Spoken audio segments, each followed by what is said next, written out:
final touch to Adolf Hitler's vigorous election campaign was to register his vote. Here you see the Nazi leader entering the polling booth, watched by a small but enthusiastic crowd. Similarly, Herr von Papen, the German Chancellor, on whom the eyes of Europe are fastened, pays his visit to the ballot box, passing as he enters an aisle of election placards. He emerges to give Movietone a few words on Germany's economic situation.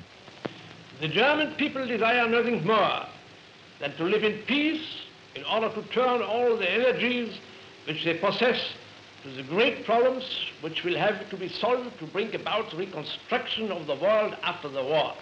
Hitler was confident that these would be the elections that would sweep the Nazis into power. And he was wrong. Not only was the country sick of elections, they were sick of the Nazis. It was clear that Hitler was only interested in power and would use violence to get it. Many of Hitler's big business donors stopped giving him money.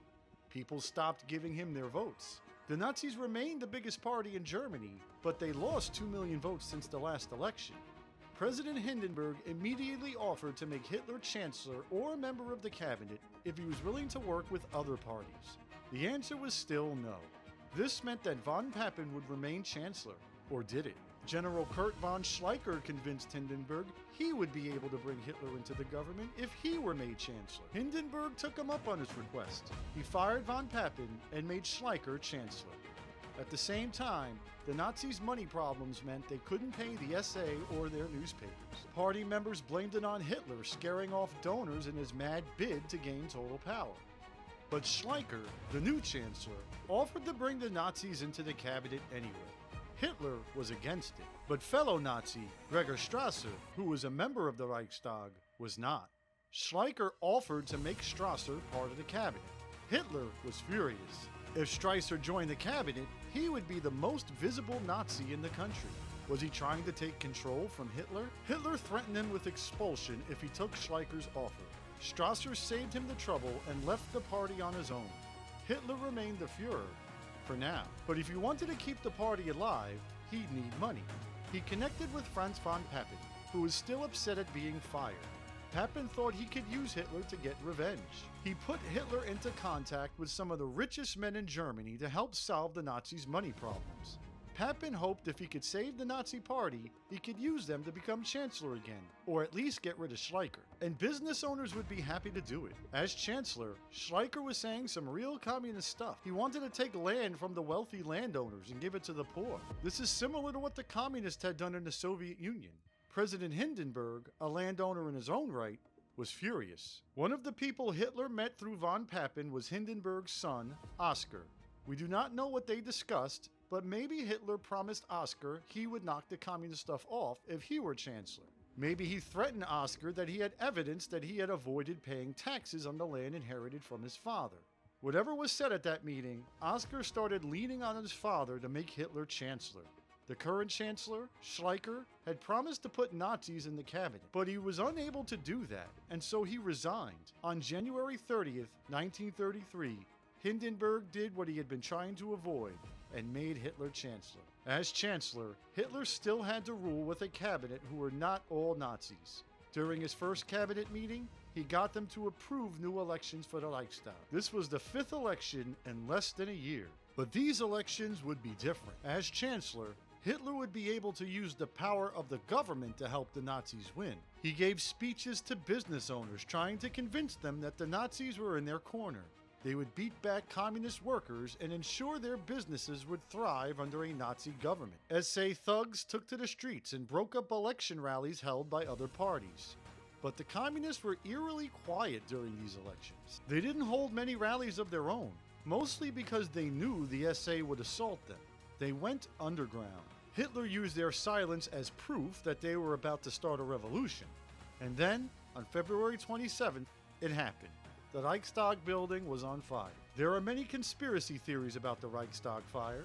Firefighters found loads of unburned flammable material near the building. This was proof that the fire was set on purpose. But by whom? One idea, which is probably true, was that the SA started the fire themselves. This would give Hitler the excuse to use emergency powers to rule as a dictator so he could protect the country from communist revolution. At the same time, a young communist named Marinus van der Lubbe was arrested at the scene. he was immediately blamed for the fire. He definitely was there starting fires, but he was most likely trying to burn the stuff left lying around by the SA. It was all the proof Hitler needed to make his next moves. Hitler suspended civil liberties in Germany.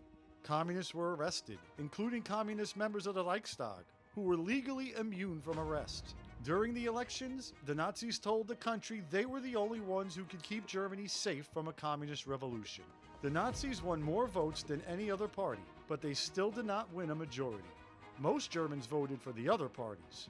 Nevertheless, the Nazis got enough control of the Reichstag to pass the Enabling Act. It was a law where the Reichstag gave all of their powers over to Hitler. Hitler was now the Führer of all of Germany, not just the Nazi Party. The communists were the first to get Hitler's wrath. The Reichstag fire and the Phantom Revolution it was supposed to start were the justifications for it. But Hitler saw revolution anywhere, including in his own SA.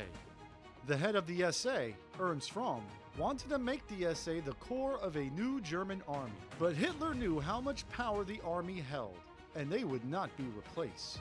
Plus, Hindenburg was still president, and he would never allow it either. In the summer of 1934, Hitler's closest advisors, Göring, Himmler, and Goebbels, convinced him that Röhm needed to go.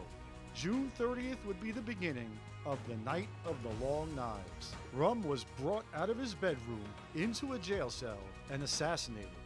Gregor Strasser, who had challenged Hitler so many times, took nearly an hour to bleed to death after being shot. Kurt von Schleicher, the general and former right-hand man to Hindenburg, was also assassinated. The army did not oppose these killings, even the one of General Schleicher. It showed that they had no intention of challenging Hitler's thuggery. The one institution that could have stopped Hitler stood aside. No doubt, they liked the fact that Hitler intended to rebuild the military in violation of the Treaty of Versailles. They were willing to lose Schleicher to accomplish this. A month later, President Hindenburg finally died. The last person who stood above Hitler in Germany was gone. Europe was now on a course to genocide and war. All of this was because he was enabled by the most powerful people in Germany who feared communism more than they feared him.